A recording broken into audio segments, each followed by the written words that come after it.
Absolutely. I want to just point out, I had a little note here. Eric Rowan, over the past couple of weeks, I've really been impressed with him. I feel like there's something there's definitely more potential with him if they want to go that way with Rowan in that big guy use. I've kind of been impressed with him of late. But I don't know if WWE, if they've kind of just given up on him all round. But there is something there, I feel, with him. If they ever did want to just push him a little bit further down the road with that guy. And of course, I've always been a huge fan of Luke Harper. But Eric Rowan, definitely there is something there since he's come back. A presence about him. Okay, next up, Matt, we draw our attention to the female side of things. Probably... I'd probably say out of everything at the minute, it's the hottest angle going on at the moment, really. It's got the most buzz from sort of trending and social media and everything else going on and around it. Definitely more buzz than the Seth Rollins Brock match at the minute. But it's been all out there now. Of course, we get to this point, Matt. I've got to say, I got in my notes here, especially when Becky came out, I felt like the crowd... is it me, Matt, or have WWE messed this up a bit with Becky and that they're not caring as much as they should be now? Because I felt like they were a little bit stale during this match, the crowd. I'm not sure why, but all that great momentum she got, I kind of feel like WWE they haven't let her be her for the last couple of weeks, and I think it's kind of shown now. I'm not sure what's happened there. She had a ton of momentum, and I kind of feel it's just a little bit lost here when she come out, and it just didn't feel the same. Like, she's the hottest without a doubt at the moment, but I felt like there was something just kind of missing there. What did you think, Matt? Well, it's definitely the most interesting story going on right now. We spend probably an hour just talking about these three people and how their dynamic is working with each other. But yeah, I'm with you on that. I don't feel like the support is as strong for Becky, but maybe for me, from what we've seen lately, mostly is Becky getting beat up quite a lot. They've been really playing this injury angle to the heel, and people want to see her have a legit chance, be fair and square in the ring against these people. This whole injury angle is holding it back a little bit. People want to see these three women come into WrestleMania and they want the best one to win. And everyone's probably hoping that perhaps that might be Becky, but given this whole situation where they're trying to book her as the underdog, it's not great. And I feel like a lot of the stuff they've let do the talking, like you said, she hasn't done much talking, but wow, she's done a lot of talking on her Twitter account, that's for sure. I mean, I'm not too sure whether that's within WWE's good books, whether she's given free range to that, whether she's getting some sort of discipline for that. I mean, some of it was a bit, you could be pushing the envelope with some of that stuff there, and the responses that Ronda Rousey gives, again, not the ideal responses, but definitely did what it was supposed to, had people talking. And I'm sure most people knew about all that before the way that this match ends came about. And that's what, again, another predictable factor, because we knew Becky was ending up in WrestleMania. So it did kind of look like as if Ronda was going to say all that stuff and not have the spotlight kind of shine on her on this night as well. Yeah. Well, of course, not really too much to sum up about this one, was there, really? Of course, Ronda comes out, and there's a DQ, and of course Becky wins, which means of course she gets added. So it is a triple threat, and all the rest of it. So Ronda gets the match she wanted. She rolls out and leaves without saying a word. Becky smirks in the corner, and it's kind of left as that. Not terrible, but again, maybe they would have been better doing something more than just, maybe just not a match. I mean, we said this at Elimination Chamber as well, maybe they should have just done something else, like the women out there doing a talking kind of thing. Because the thing is with these, they don't really have to go bell to bell to sell their match at the minute. They're doing enough, like Matt said, in their own personal lives to sell this, and as if it didn't need selling as it is. I mean, they've definitely cemented, for me, a main event at WrestleMania. There's nothing that's coming close to this, in my opinion, and Yeah, I would say at Royal Rumble, I was a little bit sort of, is this just tokenistic?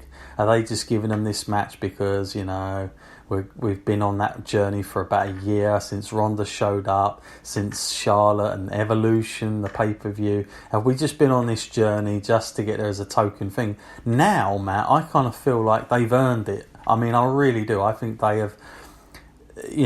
maybe it's every woman, not just these particular three, but I would say these, if you think about it, each individual here, I know a lot of people, me included, I was a little bit kind of hoping it was just Becky and Ronda. However, I think they've done a very good job at convincing me even that all three of them have all got something with each other there. There's all a nice little bit of history. It's kind of fresh at the same time as being some, a little bit familiar, which is good because you've got the stuff with Charlotte and Becky. You've got the history of Ronda and Charlotte from Survivor Series, and of course Becky and Ronda. So it's kind of worked out just well, and I feel like it would be very difficult where we are now, Matt, to call a winner, quite frankly, at the minute. I know that you may think Becky is on that run, but, you just there is a lot of options here that they can take. And I do feel like the three individuals, they are the hottest thing at the current time, male or female, in WWE, quite frankly. They've done a good job of doing that, regardless of how they got there or what they're using. I think maybe some of the other wrestlers could learn some stuff from this. I'm sure if you really want to go that next level, you're going to have to take a bit of a daring risk. But good nonetheless. So overall, Matt, do you want to score this one or? I don't know if it's really worth it. Yeah, it wasn't looking great. Probably. And if you was looking at what's going to showcase WrestleMania and how one-sided this was, it didn't do a good job of that either. So it's much the same vein as the Kofi Kingston one to me, which is pretty hard to grade. But like you said, we're talking more about this whole WrestleMania match. If I was going to pick one of these women, I'd go with the real underdog. For me personally, I'd go with Charlotte because, like you said, Becky's on a roll. Ronda is the legit threat, but maybe I'll go with Charlotte because she's the only one that didn't bloody point at that WrestleMania sign. They love that, don't they? Good God. Yeah. Good point. And we'll talk about them after this, I'm sure, and about all the other stuff that Matt was alluding to. Let's get through this. So obviously there's a thing shown up then tomorrow on Raw. Finn Balor will defend his Intercontinental belt. That's tonight, by the way, against Bobby. So like we want to see that again.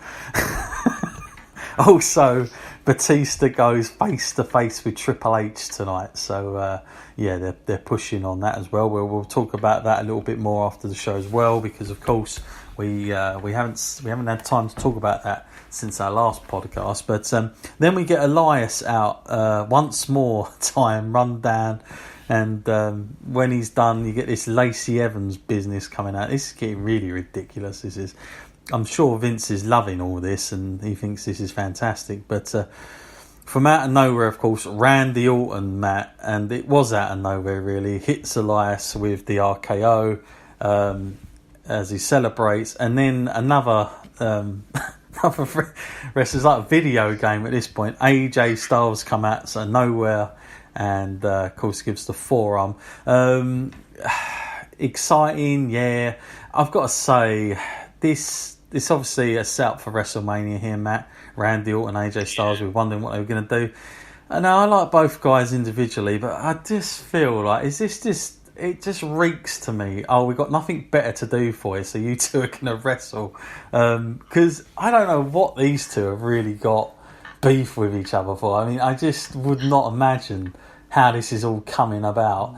I just feel like it's been thrown together here, this one. And so I kind of, as exciting as it was, I was kind of thinking, I'm not really sure. I'm not sure of the chemistry of the two either, but maybe it will be an outstanding match. Normally Randy surprises me, and I know AJ's an incredible performer, but I don't think it's going to be one of those matches that's going to be a marquee match on the show. That's the thing. So time-wise, I wouldn't expect it to be a sort of classic. But for you, Matt, that moment, was it a little? Was you happy with it, or slightly underwhelmed? Well, we've come to expect that kind of thing from Randy Orton, the out of nowhere moment. But yeah, I feel like it did go a little bit too far with AJ Styles. Like, how did he know that Orton was going to pop out of nowhere and do that at that exact moment? It was stretching the realms of belief. Maybe he wanted Elias. Yeah, I do believe that it's the same thing, though. I feel like, it is pretty much two guys that have no match at WrestleMania. Put them together. Why not give them a match? I mean, it's all come about from the setup on SmackDown, wasn't it? When Randy Orton just sort of looked at him and went, "No wonder why it took you so long to get in." But over those few words, we're getting this a match out of it. That's the desperation right there. Hopefully, they elaborate on this a little bit more. Maybe Orton gets a bit more personal. I mean, it's still 3 weeks, so we'll see how it goes. But they need to actually invest some time on them on the mic. Yeah, you wonder how much time they're actually going to get. Within 3 weeks. Now, of course, the next match, of course, this was the big thing, of course, Roman Reigns' first match back. I've got to say, in my notes here, the commentary team, they was talking about Dean Ambrose leaving more than Roman Reigns' comeback, which I just thought wasn't tremendously terrific as a story. Like, you think, go back to JR, he would have definitely elaborated the journey here, but they didn't do that, and they focused more on Dean, the idea that he's not around, which is, of course, we'll talk about this as well, the conflict of, is he going or isn't he, is it a work, isn't it a work, blah blah blah. At this point I don't really care, but Baron Corbin, Bobby Lashley and Drew McIntyre up against the Shield. Like I said at the beginning, it did seem like they'd all been sort of squashed together just to have the reunion for the Shield. And of course, it was a cool moment. They've got all the moments in there that they wanted. I'm sure that they'll go to. They were acting as if this is the last and ever time they'll ever be together. I somewhat doubt that myself. I might sound a bit a little bit negative, but I really doubt it'll be the last time. I'll put money on it, in fact. But I'm sure somewhere at some point you'll see that again. I don't care where it's at. This could happen at any moment. And it reminded you of Undertaker and Triple H's last ever. We've heard that many a times, haven't we? It was good. I think it could have been better, but again, you've got very individual wrestlers with each other. The Shield wins, of course. They get the pose and everything else they wanted. And noticeably, Matt, which worried the hell out of me, and I'm like, damn, it looks like it's on. Baron Corbin, I mean, he was very much protected in that. He kicked out of how many finishes in that match? I was like, well, that's different. Is this a sign now that, of course, Baron Corbin up against Roman Reigns at WrestleMania? I mean, what a match. God dear.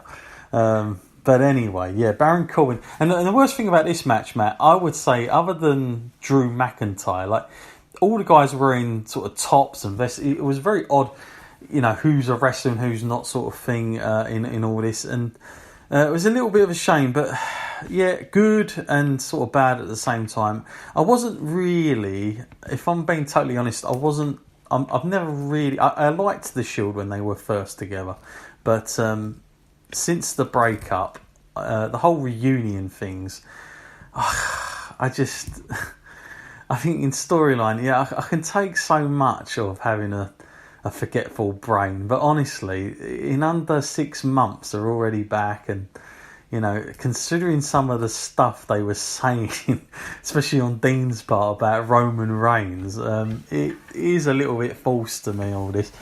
So I wasn't sort of massively marking out the fact that the Shield were there and they were doing all the poses and having one last hurrah. I get why they were doing it. I do feel like they missed an opportunity to get some steam behind Seth Rollins, quite frankly. I do feel he's a tremendous worker. I think he's fantastic, but there's something missing there, and Now Roman's back, I feel like it's sort of -5 again, because he's got him to compete with now as well, and that attention and where people are looking,